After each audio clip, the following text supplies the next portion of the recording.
وبركاته. الله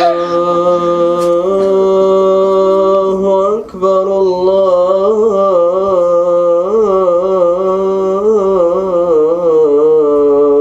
أكبر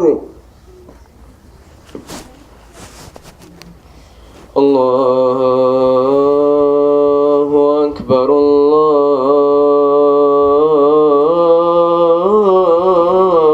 الله أكبر.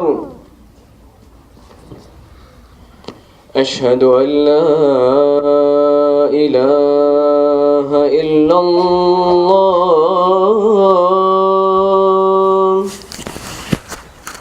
أشهد أن لا إله إلا الله. أشهد أن محمد رسول الله. أشهد أن محمد رسول الله. حي على الصلاة.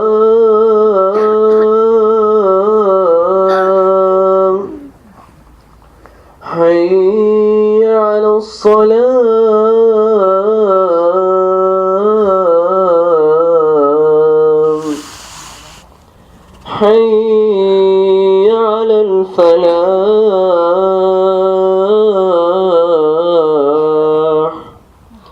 حي على الفلاح.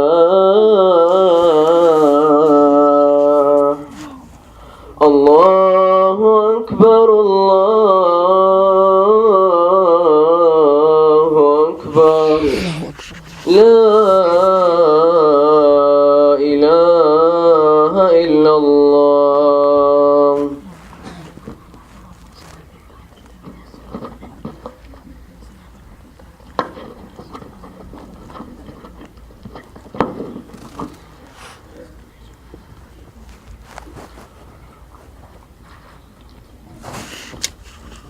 إن الحمد لله نحمده ونستعينه ونستغفره ونعوذ بالله من شرور أنفسنا ومن سيئات أعمالنا.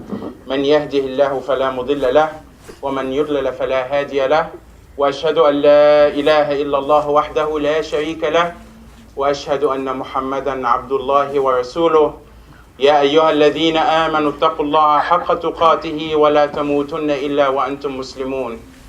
يا أيها الناس اتقوا ربكم الذي خلقكم من نفس واحدة وخلق منها زوجها وبث منهما رجالا كثيرا ونساء واتقوا الله الذي تساءلون به والأرحام إن الله كان عليكم رقيبا. يا أيها الذين آمنوا اتقوا الله وقولوا قولا سديدا يصلح لكم أعمالكم ويغفر لكم ذنوبكم ومن يطع الله ورسوله فقد فاز فوزا عظيما. أما بعد فإن أصدق الحديث كتاب الله تعالى وخير الهدي هدي نبينا محمد صلى الله عليه وعلى آله وصحبه وسلم وشر الأمور محدثاتها وكل محدثة بدعة وكل بدعة ضلالة وكل ضلالة في النار. My dear brothers and sisters, my dear sons and daughters, I'm happy to be back here. Last time I visited you about a month ago, we talked about the very most fundamental thing in our Islam, the shehada, the contract between us and Allah subhanahu wa ta'ala. And we shed some light about the meaning of La ilaha illallah. Today we continue with the rest of the shehada. What do we say in the second half of the shehada? وَأَشْهَدُ أَنَّ مُحَمَّدًا رَسُولُ اللَّهِ. Now let me explain something first, inshallah. If your father or mother come to you, if your mother comes to you, she's the one who, has a very, spends a lot of time cooking for you, cleaning your clothing, doing all kind of great stuff for you. Please don't stop the movement, inshallah, so it don't distract the rest of the people. And then, subhanallah, your mother asks you, who's the woman you love the most on this? Who's the person you love the most? She's expecting you to say, me. you, mom, of course, you, the one I love the most. Similarly with your father. Now, there's only one person who breaks this rule. There's only one person who breaks this rule. When my mom or my dad ask me, who's the person you love the most? What's my answer? Muhammad sallallahu alayhi wa sallam. Person, we're talking about human being. Rasulullah sallallahu alayhi wa sallam. So I want all of you, boys and girls, get this in your mind and spread the word. I have the top 4. Who's my top 4? Number 1 has to be Allah subhanahu wa ta'ala. Number 2 is the Prophet sallallahu alayhi wa sallam. Number 3, my mother. Number 4, my father. I respect and love my father, but as a father, I should tell you that you should love and care for your mother more than your father, as the Prophet ﷺ tells us. So Allah, Muhammad, my mom, my dad. Then siblings and grandparents and all the rest, inshallah. But that's my priority. That's my priority. And Allah subhanahu wa ta'ala is above everyone. But as far as human beings, Muhammad sallallahu alayhi wa sallam. Why is that? Because you say, Ashhadu anna Muhammadan Rasulullah. What does Ashhadu anna Muhammadan Rasulullah mean? That's the topic of our khutbah today. Means that he's the one that I follow. He's the one I mimic. He's the one I try to be like. He's the one who's my ultimate idol. You want to have teachers and parents and friends, good people that you make them your idols and your role models. But before any one of them, who's your number 1 role model? Rasulullah sallallahu alayhi wa sallam. Why is that? What was so special about him? What was so special about Muhammad alayhi salatu wasalam? Allah subhanahu wa ta'ala describes him as a mercy to mankind. A mercy to mankind. Not to the Muslims alone. A mercy to who? To mankind. وَمَا أَرْسَلْنَاكَ إِلَّا رَحْمَةً لِلْعَالَمِينَ. رَحْمَةً لِلْعَالَمِينَ.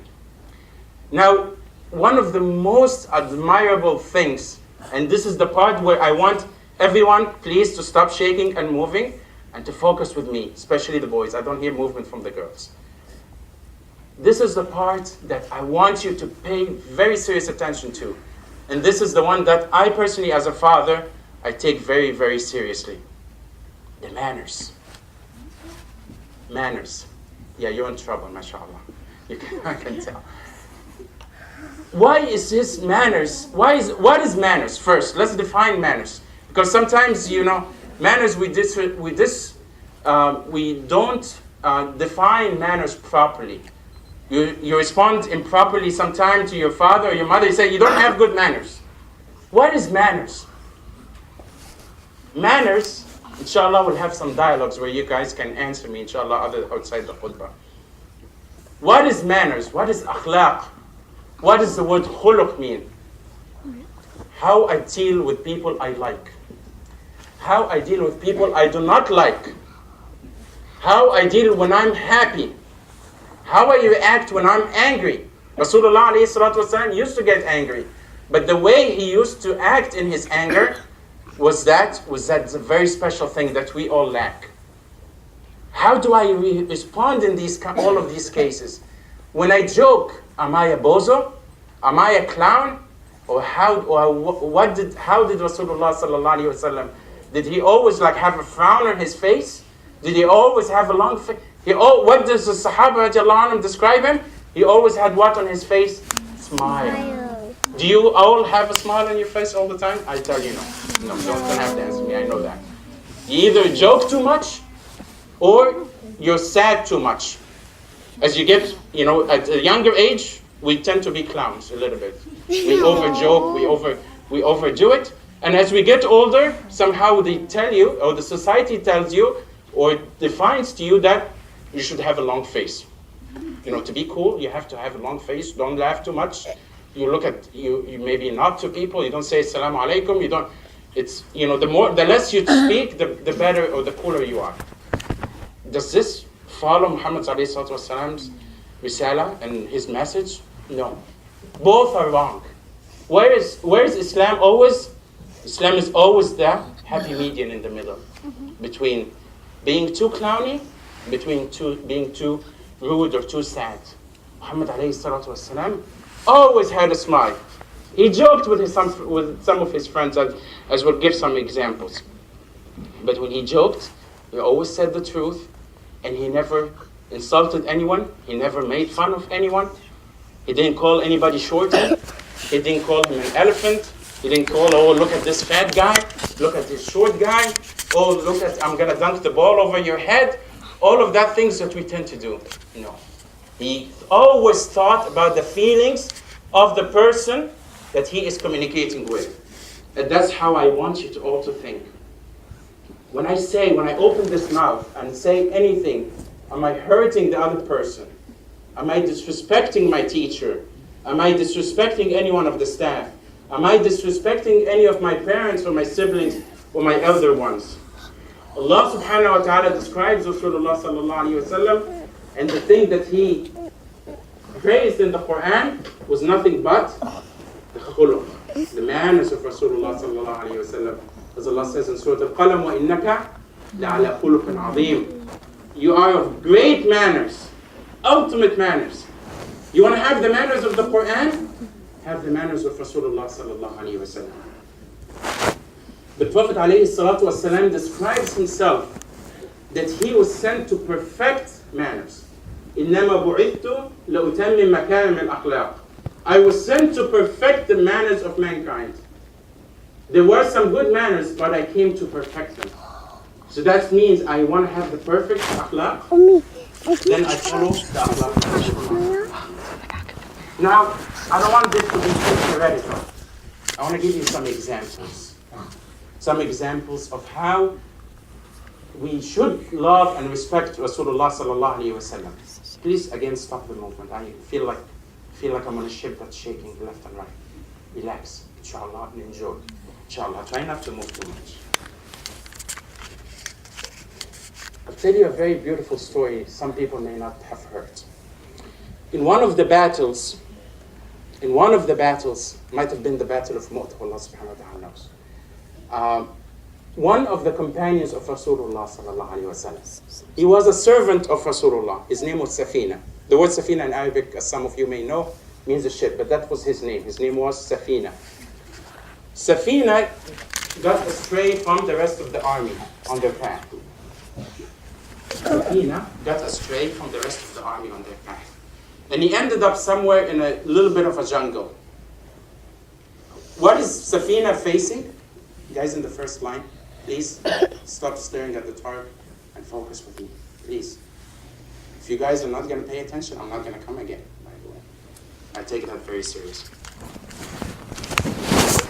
So Safina finds something very scary in front of him. What does he find? Not a dinosaur. What does he find? He finds a lion. He finds a lion in his face. Now Safina was the servant of Rasulullah sallallahu alayhi wa sallam.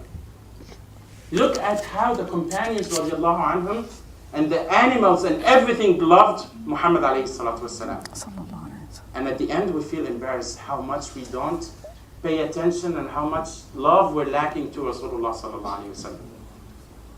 Safina, if any one of us, if I find a lion in front of me, what is the first thing I'm going to do? I'm going to start running, right? Safina thinks about the best way to save himself, right? That's the thing he's thinking about. How can I get back to my family, or how can I save myself?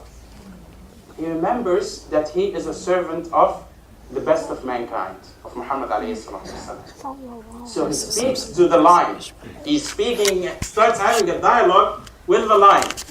And he tells the lion, he says, Ya Abul Harith, this is the kunya, this is the name that the Arabs call the lion, what they call him Abul Harith.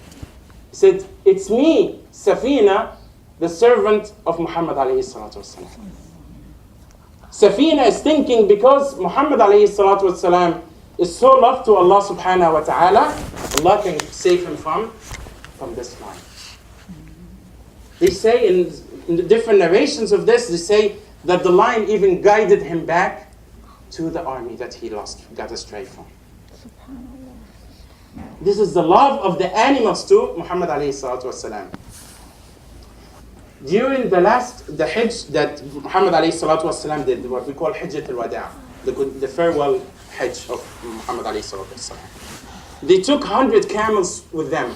When you do Hajj, inshallah, as you get older, one of the parts of the Hajj that you have to do ahead, you have to slaughter something, just like we do Qurbani here when you're celebrating Eid normally. They took 100 camels with them to slaughter for them. Muhammad alayhi salatu wasalam slaughtered 66 of them. Do you know what they say? And this is authentic narrations, this is not, fairy tales. They say that the camels, subhanAllah, were fighting amongst themselves. They're fighting amongst themselves to get first to Rasulullah sallallahu alayhi wa sallam. To be what? To be slaughtered in his hand. The camel who's going to be slaughtered is loving Muhammad alayhi salatu wasalam. He wants to get so close. That's how much the animals used to love him, sallallahu alayhi wa sallam. Let's talk about the jamal, the materials, the things that don't have feelings. Even loved him, alayhi salatu wasalam. Very famous story you may have heard before. The Prophet alayhi salatu wasalam, in the beginning when the masjid was a little small, they had like a tree trunk that he would stand on top of. That was their member. And later on they built a few steps as a member to Rasulullah alayhi salatu wasalam. The first khutbah that the Prophet alayhi salatu wasalam performs on the new member and not on top of the tree trunk, they hear the noise of a baby crying. They have the noise of a baby crying. What is that noise? Where is it coming from? It's the noise of the tree trunk.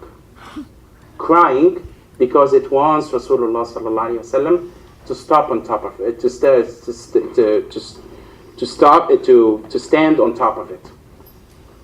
Rasulullah sallallahu alaihi wasallam goes and hugs that tree trunk and promises to be in Jannah. That's how it stopped. The materials love them. Do we love them as much as a tree trunk?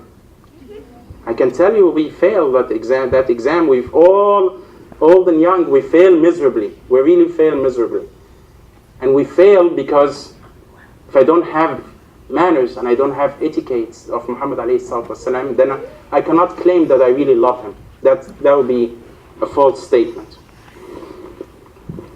Now let's talk about the companions. This is the ultimate part of the love to Rasulullah sallallahu alaihi wasallam, is to look at the people who lived right next to him. Right, the surrounding people amongst them. If you want to find a scholar or a person in any community, you want to know if this person is a popular person or people like him, what do? Go to the masjid, for example, where he goes, you find, mashallah, this person is salam, this person is hugging him, this person says, you haven't been in the masjid for 3 days, they're counting the days where he wasn't there. This one is, we call him what? He's a popular person. People like him, usually because of his manners. Now, how did Rasulullah sallallahu alaihi wasallam, how did he perform with the ones around him?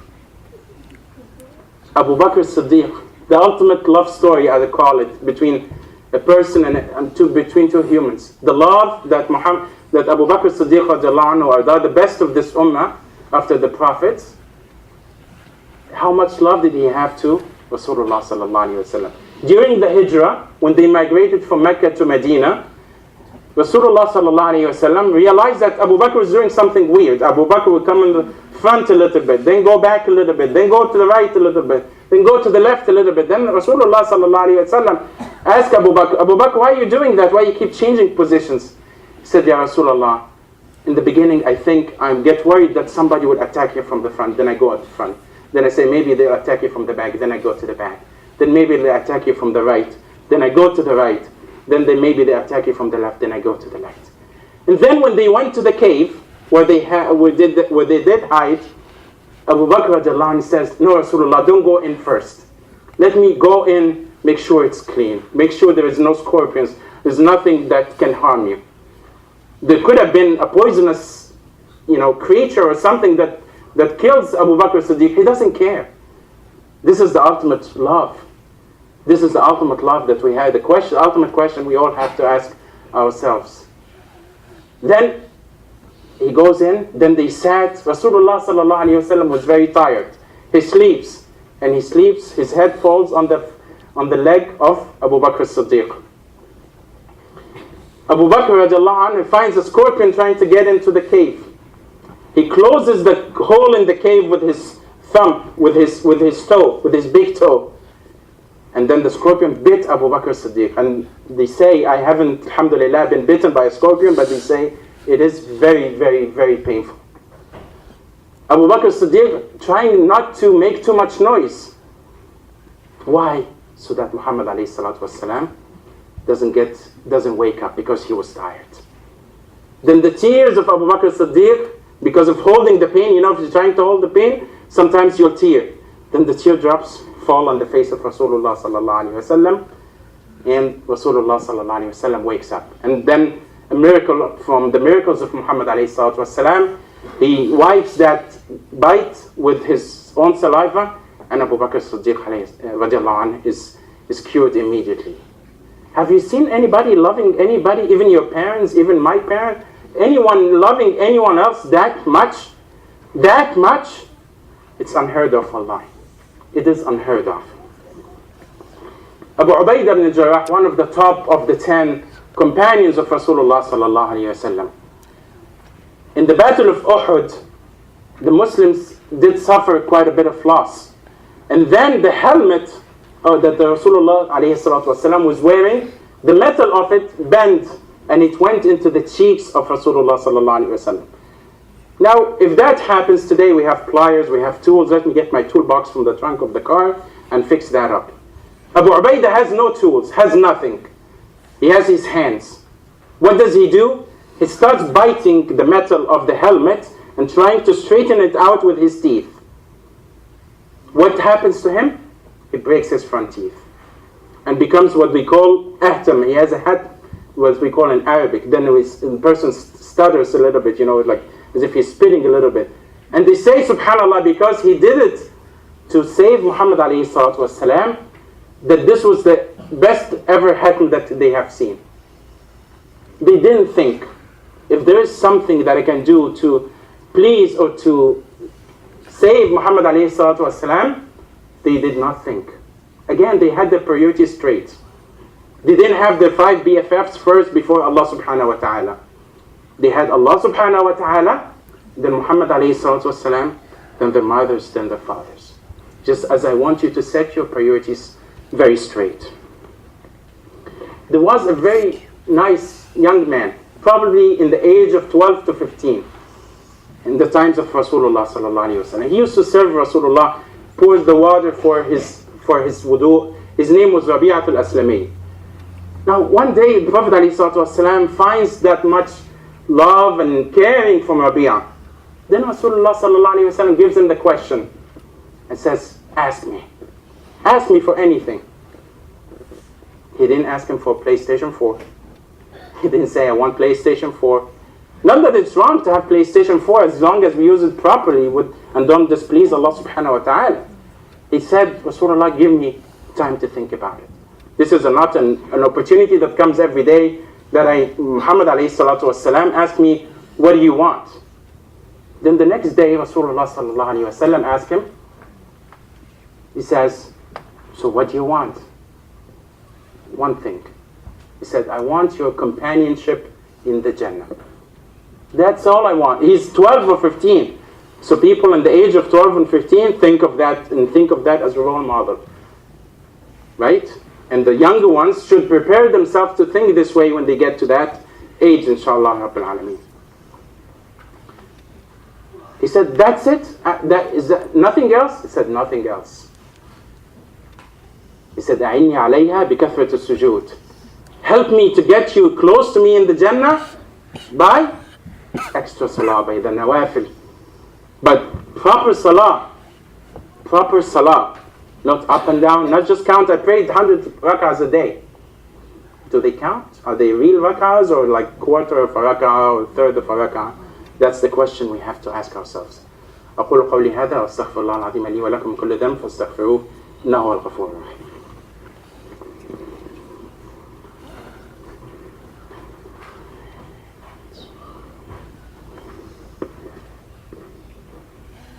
الحمد لله على إحسانه والشكر له على توفيقه وامتنانه وأشهد أن لا إله إلا الله وحده لا شريك له تعظيما لشانه وأشهد أن نبينا وحبيبنا محمد صلى الله وسلم وبارك عليه وعلى آله وصحبه وإخوانه أما بعد.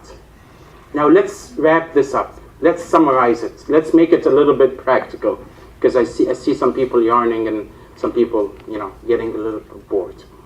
So what does that mean to me? What does that mean to me?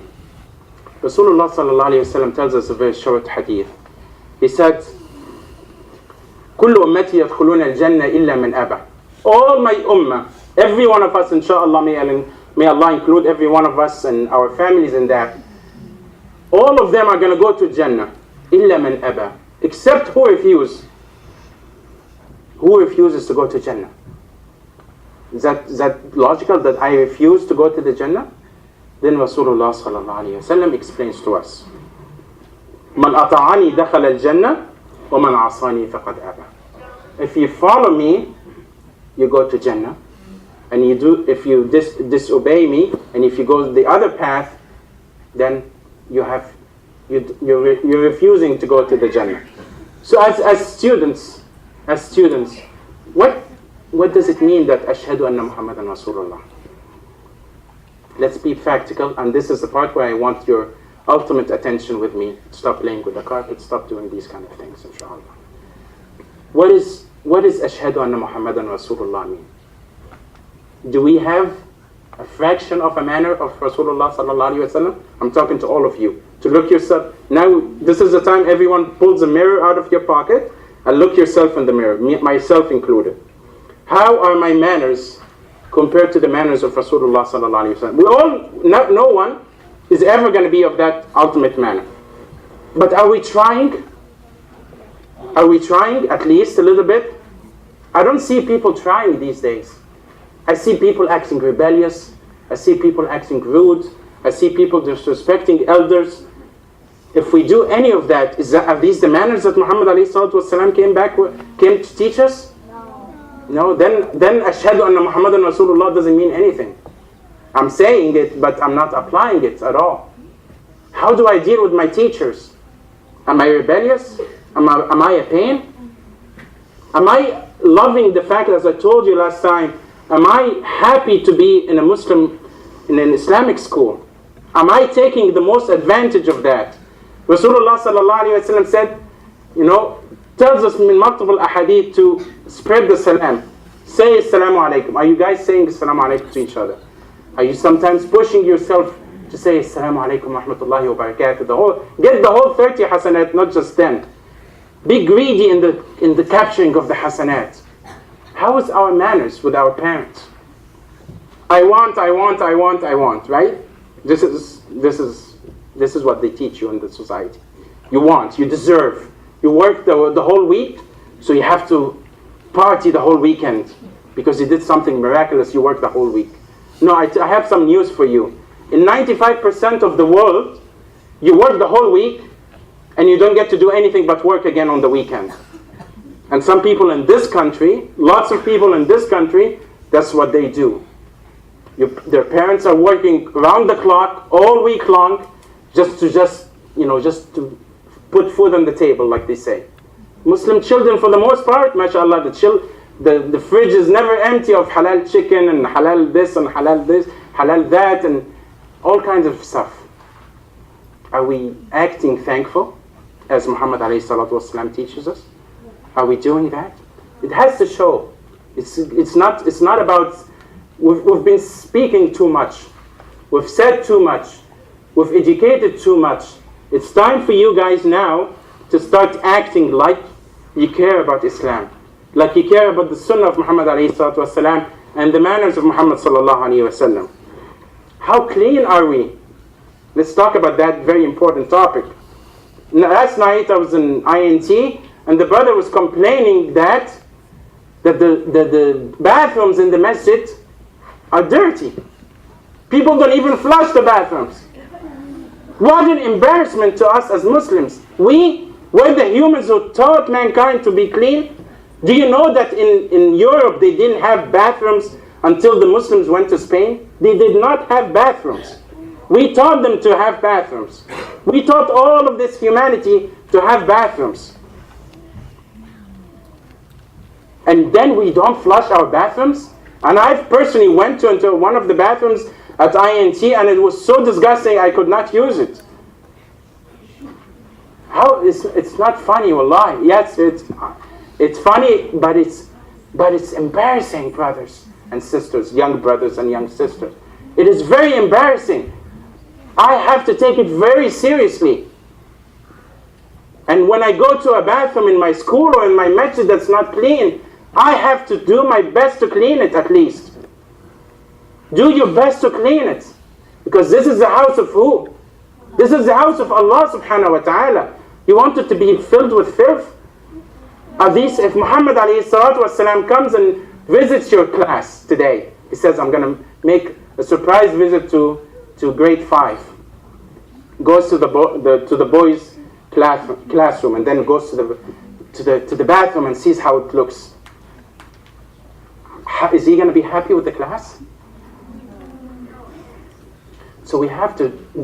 These are things that we have in our own control, right here in your own hand and my own hand. We can change these things. We're never going to be successful to represent Islam if we cannot be clean in our own bathrooms in the masjid or in an Islamic school. Trust me, take that from my own, with 100% belief. Because we have nothing to give. We'll invite non-Muslims to the masjid to see how we operate. They go to the bathroom and say, Salam Alaikum, never coming back. Right? This is the sad truth that we have to all face. And you guys are not going to stay little children for too long. You're not going to stay children for too long. You have such a nice blessing over here to be in an Islamic school. As I told you last time, we all have to join hands. Teachers, principals, Dr. Rahabi, myself, all the parents, to join hands to make this very special. To act like Muslims, not to act like rebellions. Because if we're here to just act like rebellions, mess up the bathrooms, then why are you here? Why are you in an Islamic school? Tell me. Answer this question.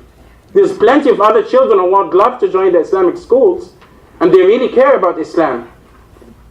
Free up that spot and bring people who care about Islam to attend here.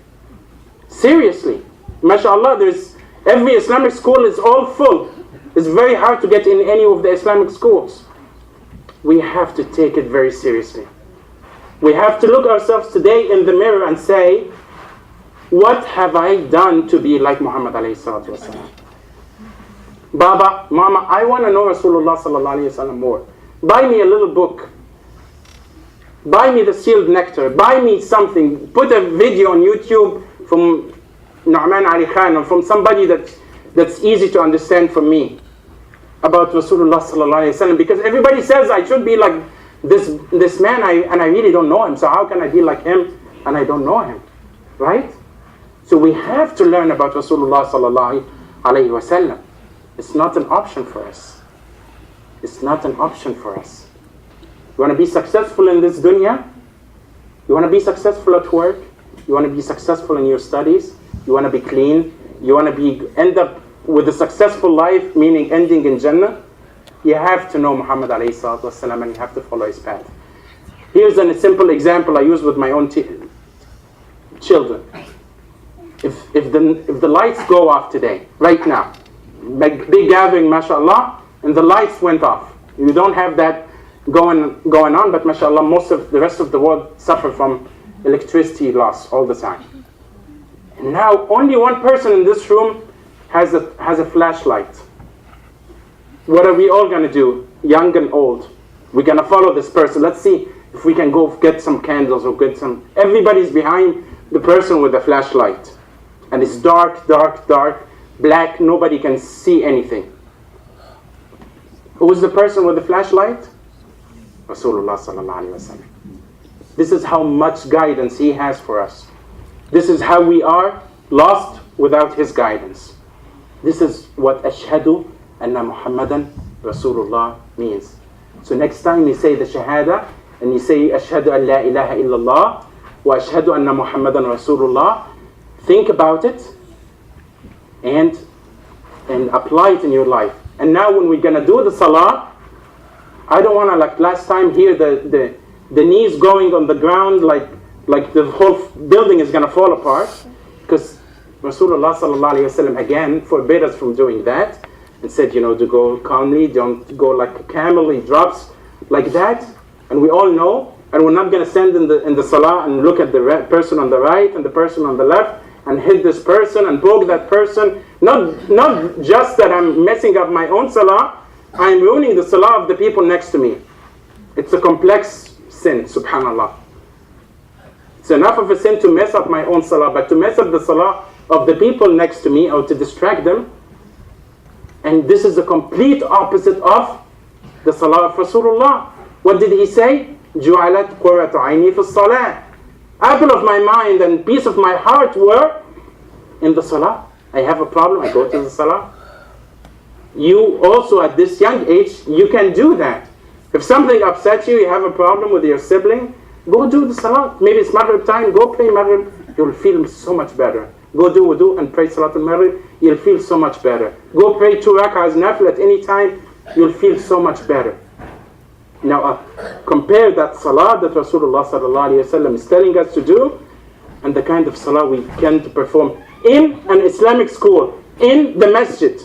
I was praying in one masjid, a different masjid yesterday. I was praying Asr. Let me share with you a sad personal experience. There was this child playing outside. He was playing basketball or football. And as I was going for Salatul Asr, he rushed in with me. MashaAllah, there wasn't too many children. He was probably the only, I would guess he's probably about 12, so not very young person who's required to perform the salah. Iqamat al-salah, performing the salah. Not the check mark. Yeah, mom said, did you pray Zuhr? Yeah, alhamdulillah. Okay, you could have, by the way, you can pray salah and get 0 out of 10. That's news for you. It doesn't count. It doesn't count. Just mechanical up and down, up and down.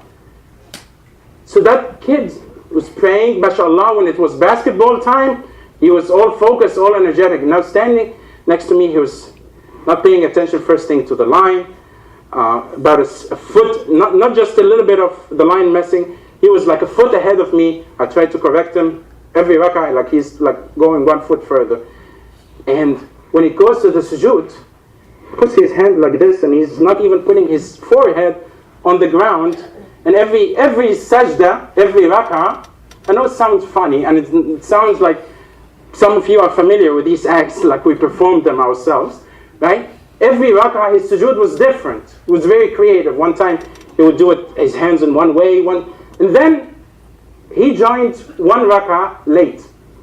So everybody finished the salah, and then he knows now everybody's watching him.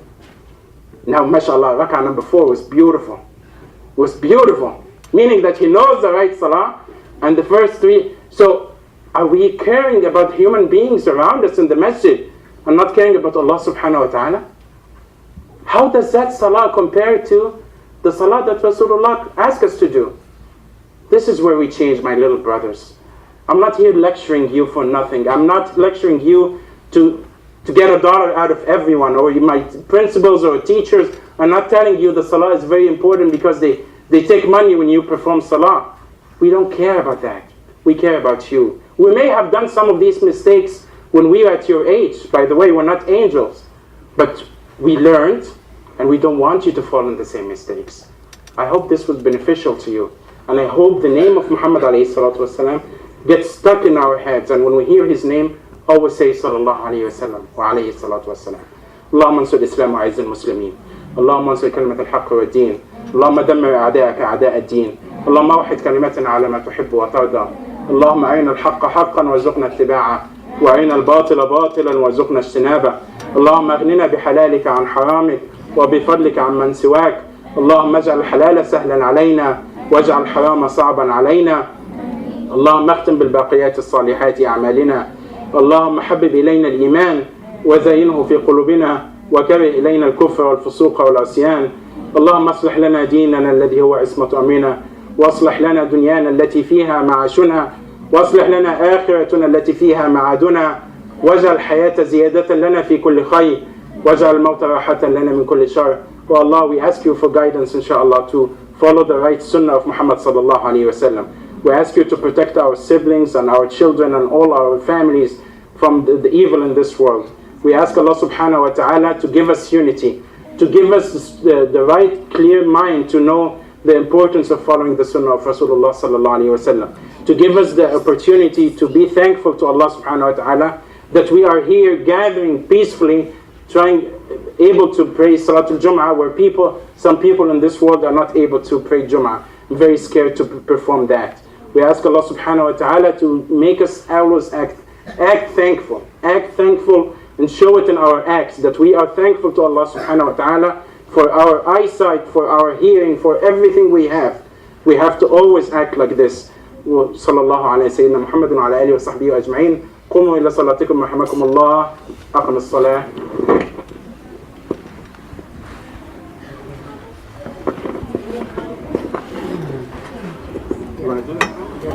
الله أكبر الله أكبر الله أكبر الله أكبر أشهد أن لا إله إلا الله أشهد أن